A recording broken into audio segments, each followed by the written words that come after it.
slow, I blame Chad. Alright. Alright everybody, welcome back. We are here again with the Esports Hawaii League of Legends tournament, bringing you the last of the winners bracket first round action. Today we have Team 7 Kingdoms on the blue side against GlassJarExplosion on the purple side. Here we are in the picks and bans for game number 1. Take it away, General. Alright, it's a glorious Super Bowl Sunday. This match is at 8:30 in the morning. We got the first ban on Maokai. Second ban on Malphite. So we also have a Blitzcrank ban. The Maokai ban seems like a target ban. Not sure because Maokai is a ban-worthy jungler. He can snowball games very heavily. And now we have a Shen ban. So I would expect to see an Amumu ban. Maybe not out of the blue team, but maybe out of the purple team. Because Amumu is also another powerful jungler.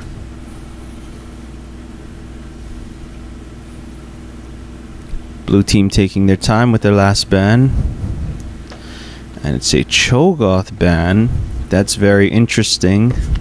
That sounds like a target ban to me. And there's the Amumu ban like I thought.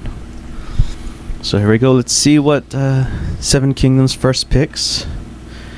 Probably looking to pick a support. Their AD are just a relatively safe jungler. They picked Olaf. That's with his recent nerfs, I think that's a slightly risky pick, but he's probably still pretty strong.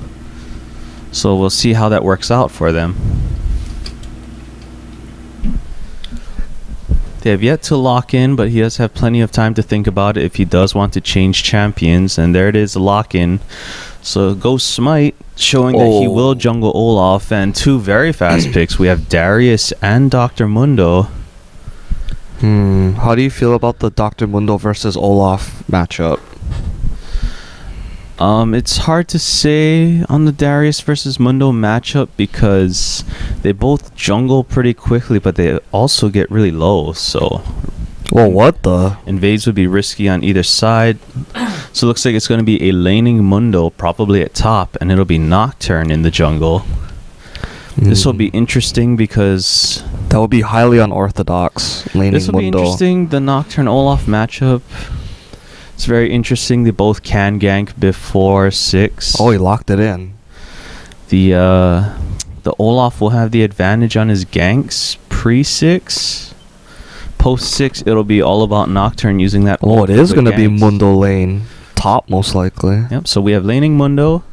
And now they're picking Lulu Ezreal. Lulu and Ezreal both champions, at least in the first round of this bracket, with very high success rate. Yeah, so it's a relatively safe lane, seeing as it is Nocturne as the jungler. And now we're going with Soraka. Oh, wow. I think this would be a huge mistake. So now he's just if they went picking random support champions. He could be going support Fiddle. That's a very risky pick. That's a very the enemy team hasn't picked their bottom lane yet. Yeah, they're showing a lot of their stuff early. They should leave their earlier picks a little more ambiguous. All right, so he switched back to Lulu. Go. So it will be Lulu as in bottom. It is a cleanse Ezreal. I suspect that he's anticipating a lot of CC on top of Nocturne. Alright, Twisted Fate. The enemy team seems to be picking their AP mid and possibly their AD right now. I have no idea what they're picking. Like, I just randomly. So we have okay. Tarot Graves, strong lane. Very, very good synergy between those two. Very high burst. So we have like a poke versus a burst comp. Well, that's interesting, seeing as Tarot Graves will probably not be catching Ezreal, especially since he has cleanse. So they're probably just going to have to go after Lulu every time. But how easy is it going to be to burst down Lulu once she gets like all her skills, like her ult and whatnot? They're probably going to be looking to catch her earlier, pre-6. Okay, so now we gotta see the last two picks for Seven Kingdoms. Just to let you guys know, Seven Kingdoms is the blue team, and GlassJarExplosion is the purple team to start this Alright, off. so we have Ari Kale highlighted. This would be very interesting. Kale would give Mundo an extremely hard time in top lane. Dude, Kale, if like Olaf ults and then Kale ults him, he'd be he'd be truly unstoppable. It's a pretty interesting combination, Kale Ari, and we have a Swain highlighted. Can't say that I like Swain too much against Ari, but that's just me. I'm pretty sure Swain is actually alright against Ari. Oh, and he locks it in. Yeah. I think this is our first. I think this is our first Well, I haven't Swain really seen the Swain versus of the Ari matchup. tournament, I believe.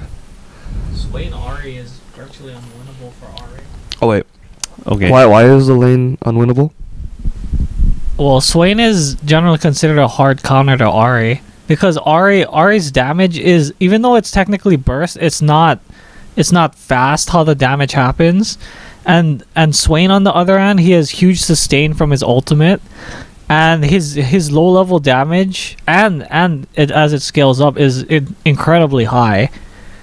Plus he has a snare to help immobilize Ari, preventing her from even using her ultimate to begin with. So on the whole, it's extremely difficult for Ari to win that matchup. So based on team comps, it looks like purple team is just gonna have a big spongy wall to block for Graves, and Nocturne will dive in to pick off either Ari or Ezreal. Do you think we'll see an invade from either team? We do have The possible invade would be on the blue side blue because they side, have yeah. Charm, they have Glitter Lance, they'll have Undertow, so that's a lot of slowing and a taunt. They'll even have Kale Q. if she decides to take it at level 1. Whereas purple team, they do have Tarek Stun, they have Swain Root, they do have the tankier team at 1. But I am not sure they can win a level 1. It all depends on who invades who. It just depends on who gets the drop on the other team. Whoever catches someone out first will obviously win that level 1. Where do you think we're going to see a whole lot of the junglers spending their time in this matchup? Based on what's going on, Nocturne will probably have to camp top against Kale because Mundo is not going to be a happy camper up there. Yeah, on that note, because it's very rare to see Mundo laning, how easy is it, do you think, to gank Mundo pre-6 and post-6? Anytime before the ultimate, it's usually pretty easy because he doesn't get that healing. He doesn't get that move speed increase. And your top laner has Ignite, so he'll just go down that much faster. I would imagine that post-6 it's hard to tower dive Mundo if his ult is up. As long as Kale has an Ignite, if they want to dive, they can dive Mundo. It'll be really risky. That's true. They have Kale ult for diving too. It'll be really risky until Kale gets her ult and Olaf gets his ult. This is kind of a weird team comp. You have like, I don't know, purple side. You have Nocturne for diving, Mundo for frontlining, Tarek Graves for AoE burst, and then Swain, I guess, for more AoE. Well, Seven Kingdoms, their team is interesting. It looks like the plan is for Olaf to be their front line with Lulu ult up to stop the enemy team from approaching, and the rest of the team will just slowly kite backwards with Glitter Lances and Ezreal and Ari just poking them down. Do you think we'll see a AP Kale? I know that's been kind of a small flavor of the month the last couple months. Since it's Kale top lane, I mean, it's hard to say, but we probably will see Leandri's Torment out of Kale. So it will most likely be AP. AP Kale is bad against Mono. Yes, it is. Yeah, so, that's what I was wondering. Like, but we'll see if the Kale knows better. Yeah, we'll see if Seven Kingdoms realizes that. All right, I'm gonna pass the mic off to the professor. He might build AD. His name is AD or GG after all. That's true. It's in the name. All right, so here we go, loading into the game.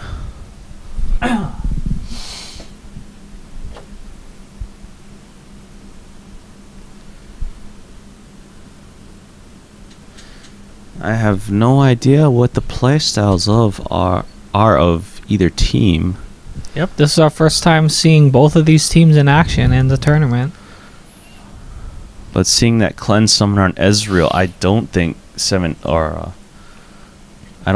Kingdoms will be going for a level 1 invade. Yeah, it's extremely risky. Both sides potentially have a lot of CC. It's not something you want to risk in your first game of the tournament, I think. Well, like I said, it's hard because whoever gets the jump on one person will pretty much win that exchange. There's just a copy of the Twitch chat open. No, I'll do that. Because there's just too much CC to go around on both teams.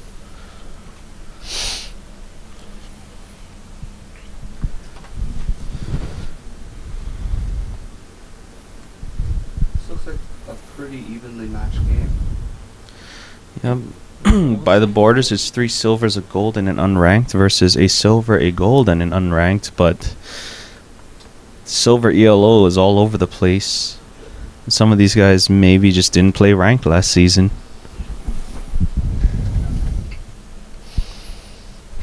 It's all gonna come down to the teamwork, I guess. It's gonna come down to how well. eSportsHI. Yeah, in the wrong stream. It's gonna come down to how well each team executes the game plan. I'm pretty excited for this game. We get to see some unorthodox picks. We have Swain, who's rarely seen, and we Laning also have Mundo. Laning Mundo. Seven Kingdoms is a pretty standard picks. That combination seems a little strange, but it could work out for them. I don't know. Seven Kingdoms has kind of has a combination of, like you said, they can kite. They can kind of kite, and they also can have the do heavy all-in. dive as well. Yeah, they have the all-in with that Kayle ult and Olaf. So a really aggressive invasion on the red. GlassJarExplosion has no idea what's going on, and it looks like it's just to put up a ward. Seven Kingdoms with their exit strategy is probably looking to see if there's a counter invade going on. But Mundo is not with his team, so there will be no invasion. Oh, this could turn out really ugly for Swain. He can't see what's going on, and he's probably going to get caught out right here. Right into it. Oh, and Ari misses the charm. That's huge. He obviously did not have his snare up. Yeah, Swain did not have his snare taken. He probably took is it Torment? Not the laser bird. No, I mean he took snare, but he didn't have any skill taken. Oh, that was extremely unfortunate. If Ari hit that charm, that was first blood. But because that missed, it's a huge opportunity lost. Alright, so both junglers opting not to take their wolves. So they're just taking their blue buffs. We will see if there is a counter jungling by Olaf, because they do have that aggressive ward on Nocturne's Wraith Bush. So yeah, there we go. Olaf is running to Nocturne's red. He did take his blue smiteless, so this could be really quick red, and he might wait in the bush for Nocturne to check. Yeah, and Nocturne's taking his wolves first, so he's not going to get there in time.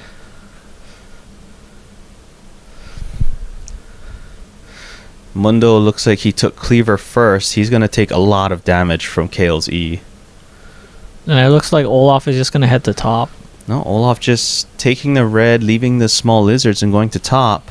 I think that's a mistake. I think he should have cleared the camp so he has a timer and just waited for Nocturne to pass by. He could have gotten a possible first blood on Nocturne. I think he wants the first blood on Mundo. Well, we'll see what happens. He has been spotted out by the creeps. Oh! No, he will get out. I don't think that flash was necessary. He could have just walked away. No, he had to do that. Nocturne was in no position to help. They could have dove him and killed him.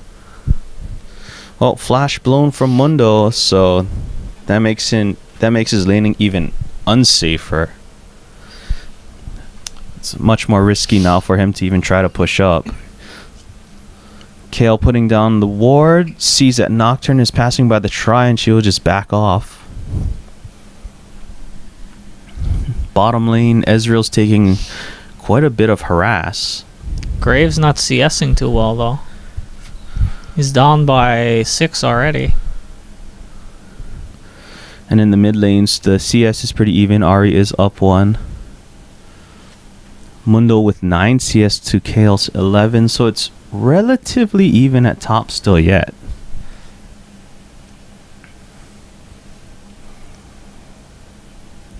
The blue team just needs to focus on farming right now, especially in the top lane. Kale does need a lot of farm to be effective. And once again, Nocturne is there, but he doesn't know there's a ward, so Kale will just back off. He should know that this is warded by now, based on Kale's movements, but he's still going top. He'll probably be wasting a lot of time. Okay, here we go. He's going in. So Kale will be feared. The fear takes her in a good direction, so she does have to flash.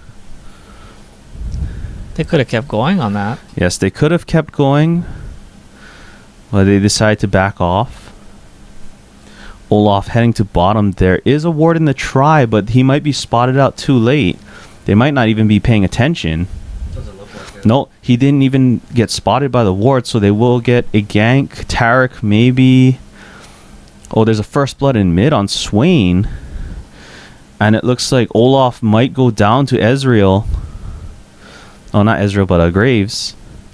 Oh, wow. That turned out really bad. What happened? There's probably a lot of miscommunication as to what was going on. There was a split focus. I think Lulu was keeping the CC on Graves, but Ezreal and Olaf were going for Tarek. So that was a misplay in bottom, resulting in a lot of summoners blown and no deaths. But Ahri does pick up the first blood.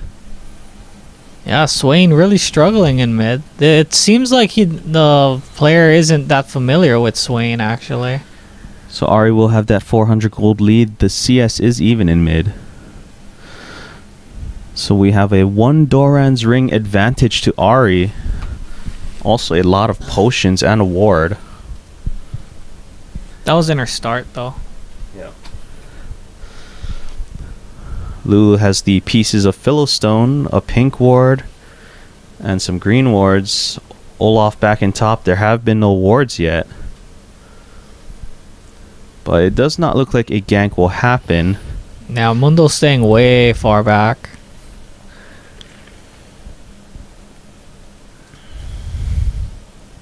And Swain still struggling a lot in that mid lane. Yeah, this Swain is not playing the matchup correctly. Uh-oh. Oh, This could turn out bad. They're probably going to dive him. Yep, there goes Mundo. Mundo guaranteed that he died when he was turning on his Burning Agony. Yep. Burning Agony costing him health per second. It's never something you want to use when you're ignited. Especially early in the game where your health regen is already not good. So score is 2-0. It's a 1.2k gold advantage to the blue team.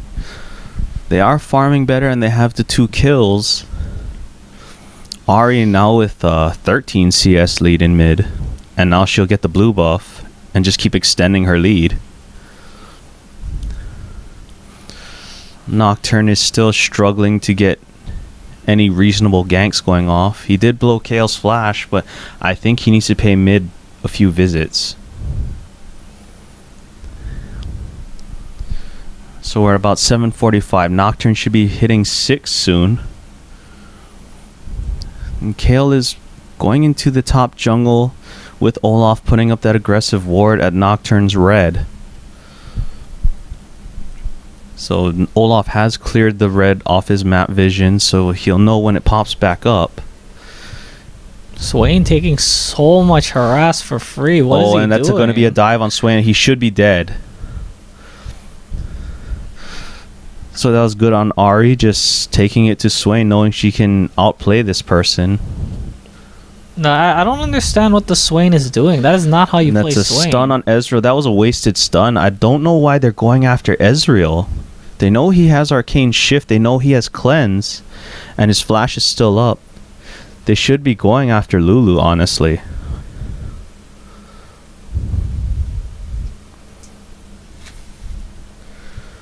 Alright, so top try is now warded. And Nocturne is bottom, but he was spotted out by the lane bush ward. So there's a miscommunication there. He's still here. They might be going for a possible dive. All of them are level 6. Oh, she's gone. Yep, and there's the dive on Lulu. She's dead. The exhaust on Ezreal wasted. I think that was also miscommunication because it seems like Tarek wanted to dive Ezreal, but his other 2 teammates didn't. I'm actually surprised Nocturne even uses ultimate. Yeah, Lulu just came way too close to the bush. She was dead no matter what. Yeah. So Nocturne's red is up, but Olaf is at bottom trying to cover for Lulu so that Ezreal can get some farm without being zoned. So Nocturne goes back to get some much needed items with his new gold. And he'll probably just go to take his red. Oh wait, Olaf has red, so he probably took it. I didn't see when he took it. Nocturne picking up mobility boots. Moby boots and a brawler's gloves. That's interesting. So yeah, now you can really see that maxing of E. Oh, the dive on Swain, and he is dead. And Ari will get out with just over 100 health. So, I mean, Nocturne, that was a good gank at bottom, but he really needs to help his mid. Ari is not beyond the point of being able to 2v1 Nocturne and Swain.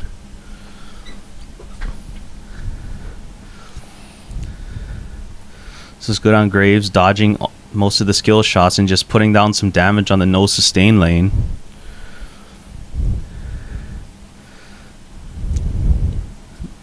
Nocturne trying to gank top, but it's just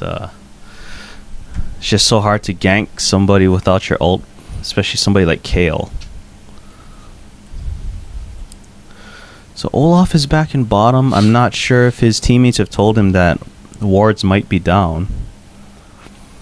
Let's see if Nocturne pays a visit to mid. No, he's just going to go farm his wolves because he can't see Ari. Paranoia is almost back up. Yeah, Paranoia is almost up, so I would like to see him use it on mid the next time that Ari pushes up on the tower.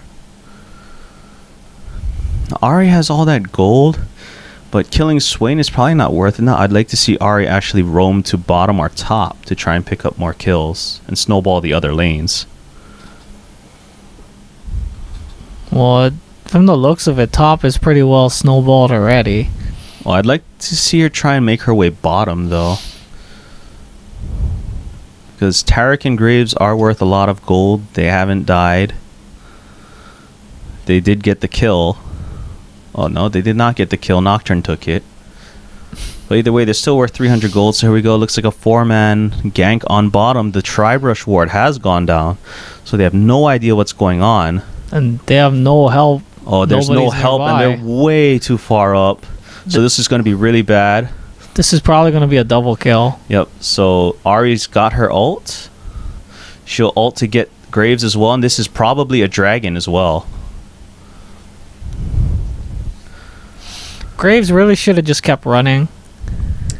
Yes, he should. Once Tarek got charmed, he should have just taken that as his cue to leave. If he kept running and didn't waste his ultimate, it's possible he could have picked up a kill off the dive. But now that's a free dragon. So very good coordination by Seven Kingdoms. And there's no response by GlassJarExplosion. No response, but GlassJarExplosion didn't even really push that wave to the tower. Ari's just going to get to farm that wave anyway. Mundo, meanwhile, at half health, being left to farm because Kale had enough money to buy an item. And it looks like Kale is going for that Gnasher's Tooth Leandry's build. So the farm difference is pretty staggering between Olaf and Nocturne. It's 39 CS to 74, but Olaf does have an assist and a dragon up on Nocturne, so the gold is still probably even between them. I can't see the numbers. No, Nocturne is up 300, but his lanes are suffering for it. Swain is 0-3-0. That's probably going to be the big story right now, with the 5-0 Ari picking up the double kill in bottom. So Ari has the highest concentration of gold on her team, and she bought a death cap with it. Do you think that was the right buy with all of her money? I would have liked to have seen penetration items. Honestly, Ari is not a death cap champion. Normally, if you're getting really fed, you go DFG. Or you can go more traditional utility routes, but that's not as good when you're fed. Alright, so another gank on bottom by Ari. Oh, goodbye. And that is going to be another double kill. Ari is just making her presence known in bottom lane and mid lane, so it seems like Ari is near unstoppable right now. Yeah, and from what I'm seeing here, Swain is probably going to die right here. He's charmed, and that's going to be a death. Because even the way he just harassed Olaf, that is not how you play Swain. Whenever you hit someone with Torment, you're supposed to keep auto attacking them and hitting them. If you just torment someone, it doesn't no damage. So Ari is just huge now, 8-0-0, and with the most CS in the game. At this point, this game is basically over unless GlassJarExplosion starts making plays. If they continue to lane, they're just going to lose. R is going to continue roaming around and just snowballing everything.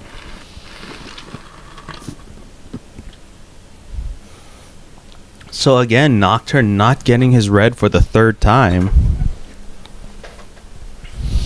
And this time it's Kale taking it, which is going to make laning even more of a nightmare for Mundo.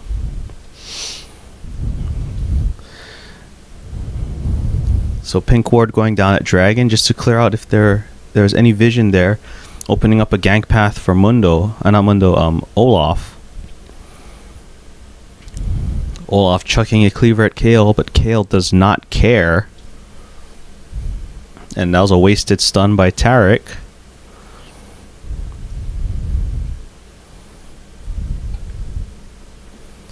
So we're about 16 minutes 40 seconds into the game. Here we go. Ari's trying for a lane gank again.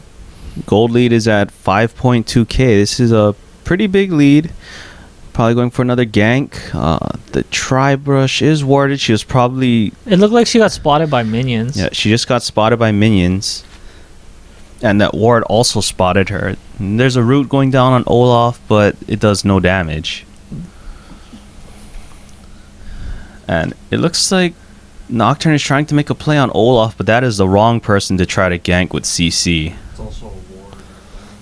Yeah, he is also spotted out by a ward. I think Olaf probably should have tried to bait that because his teammate was coming up. Yeah, and between Swain and Nocturne, they don't have the power to take him down. Whoa, Tarek putting himself in a bad position, had to flash. And they do see Nocturne with that ward, and he's probably going to get pinched on right here. Nocturne's in trouble. And he is most likely going to go down now. He does spell shield and flash. So that's a flash down by Nocturne. So the purple team just hurting for gold right now. Swain is being left alone a lot, but he is not doing anything at all. He's not farming well. He is not pushing up the lane right on the tower and trying to take it down. He's not really doing anything.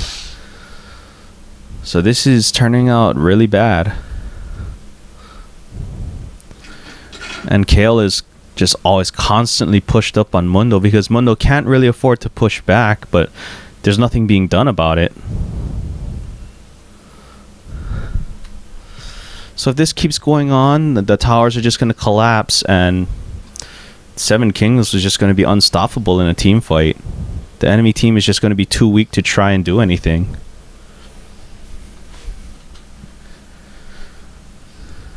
Here we go, Ahri wandering down to bot lane again. Yep, because that pink ward is there, they know there's no vision near Dragon. So by the time they spot out Ahri, it could very well be too late. Alright, so they are back. Ezreal is getting aggressive, kind of maybe telegraphing the gank a little bit.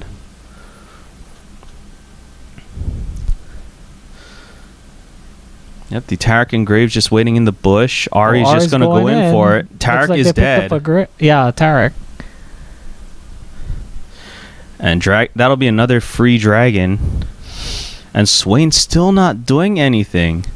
He knows Ahri was bottom, and yet he's still not using his ult to push the wave. He's not trying to take the tower. He needs to do something. Yeah, he's really killing his team right now. Not only did he feed Ahri and make her super strong, but now he's not even not even punished. Nocturne does shield the charm. He will get out, but that's a lost blue. If Olaf did not miss the axe, they possibly could have gone for it, but because Undertow did not hit, he just got out for free. Swain walking around in the river for who knows what reason. He needs to get back there and farm, but his tower is almost dead, and he's gonna go down to... Oh, he's not gonna go down. Ahri does not have her ult, but he is taking a lot of damage for nothing. So there we have the first tower of the game being taken in mid. So even more map control being given to Seven Kingdoms. So about 20 minutes in, 20 minutes 40 seconds in, Ahri should have 2 major items with all that gold she just got. See what she buys. Oh, she bought the needlessly large. I would have liked to have seen Seeker's Arm Guard instead for defensive bonuses. Well, that means she's probably just gonna go DFG and just try to blow people up. Alright. So I mean, she's 9-0. I don't think she's really thinking about defenses at the moment. Yeah, probably not. The DFG is an extremely good item on Ahri. And yet again, coming bottom to gank Taric Graves again. Here comes the counter. Lulu will die, but this could be a triple kill for Ahri, leaving Nocturne to die to Ezreal, and she will just try to take out Graves. So that was good on Ahri, just giving up the kill that they knew they got already and going after the Graves that was trying to run. Swain still not pushing. Still not pushing. Top tower going down.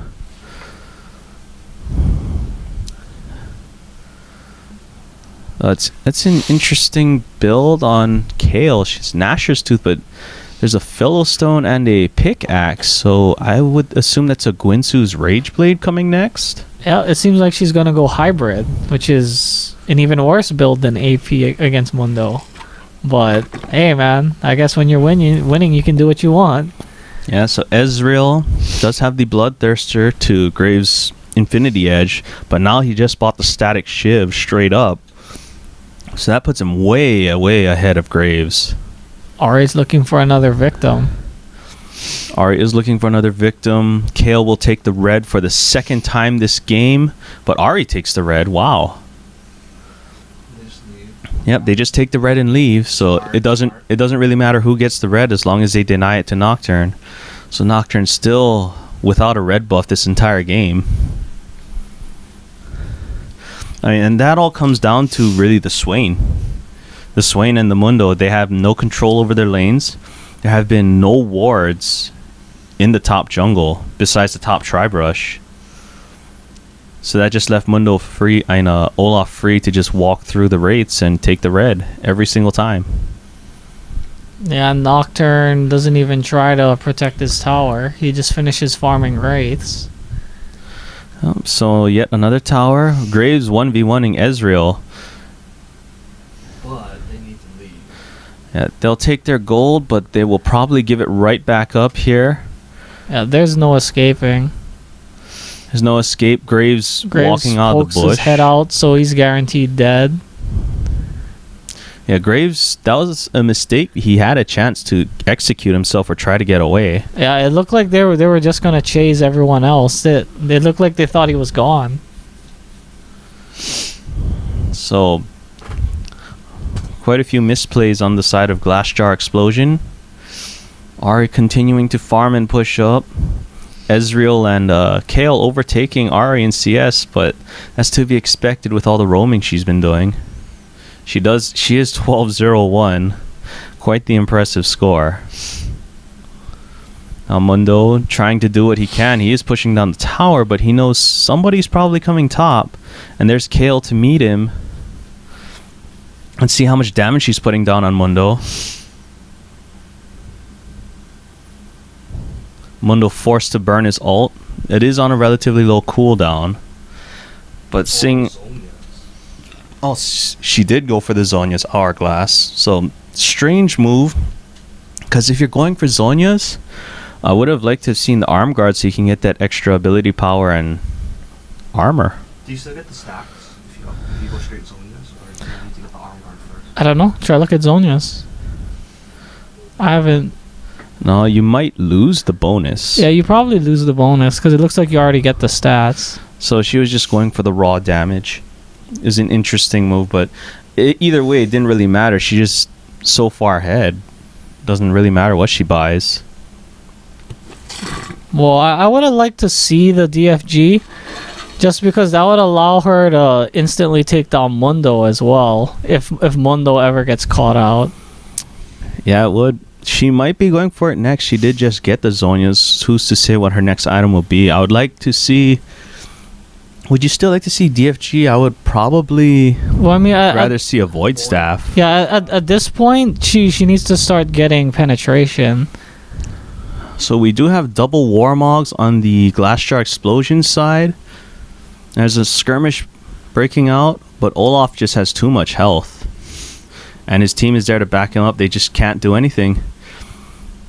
Basically, Seven Kingdoms is just running rampant in the enemy jungle.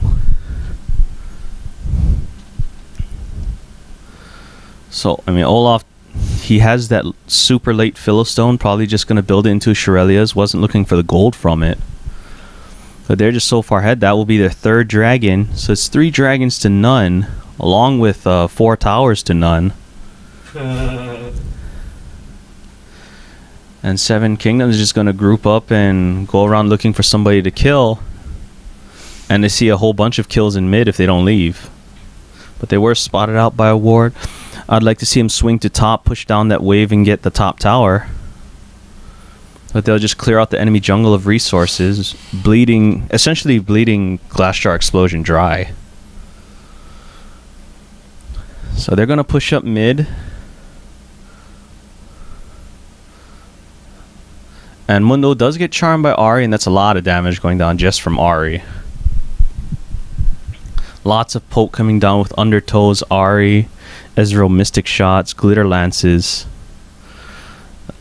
GlassJarExplosion just... I think they should just forfeit right now. There's not really much they can do. They are down nearly 13,000 gold. Yeah, well, honestly, if they were just gonna forfeit, they should have did it before. Yes, they should have done it before. Yeah, at this point, they may as well fight one last time, just in case. Yeah. So Ezreal flashes out. Nocturne goes hard trying to pick him up, but Nice. yeah, that'll. Good Zhonya's. There's a shutdown bonus. Oh no shutdown bonus. She just flashed over the wall, and that's a 5-for-0 ace. Ace. It was an ace basically on GlassJarExplosion's terms. They initiated the fight. That was actually a really bad initiation. Nocturne just lunged forward with no possibility of help from his team. Forced his team to walk in and try to fight that. So that'll be 2 towers and an inhibitor, and then Seven Kings will just go back to buy and look to end the game. Probably Baron. I don't think they should Baron. They should probably just end the game. Like, Yeah, take their shit. Yeah, they're pinging the buffs, take the buffs, and push out top. Really surprised to not see a surrender after that. It just looks like GlassJarExplosion will play it out. I mean, not Olaf is backing on a ward, but they have no way of getting to him. I mean, when we say that they should surrender, it's not like we're being mean or anything. It's just it's better for the team mentally, right? Yeah, it's a much better move for your state of mind and just your overall morale to surrender when you can't win.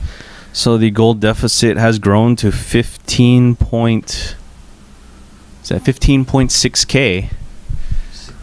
Oh, but on the plus side, it looks like Nocturne might get his first red. So Nocturne picking up his first red. Blue team just doing the Baron. Or clearing it out. I'd like to see them just group up at top and keep pushing it down. So Ari with the GA. No Void Staff, but she has an extra life in battle now.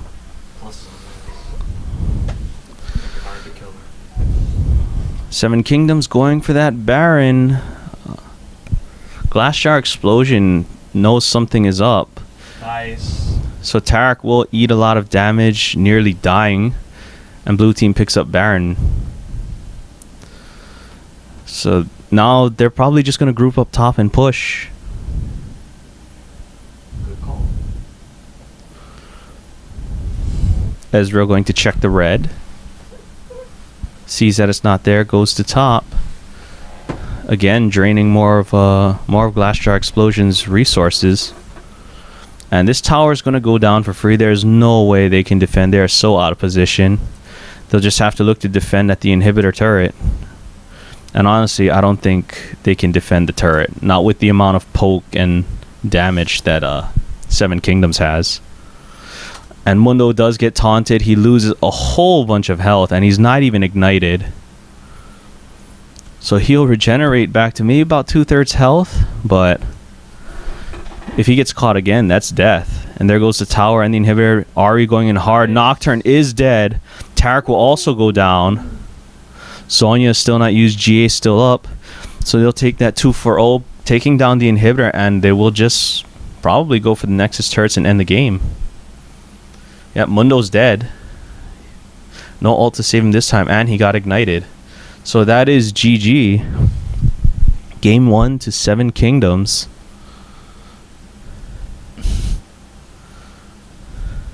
Ari and Kale just doing their little trolling bit at the end.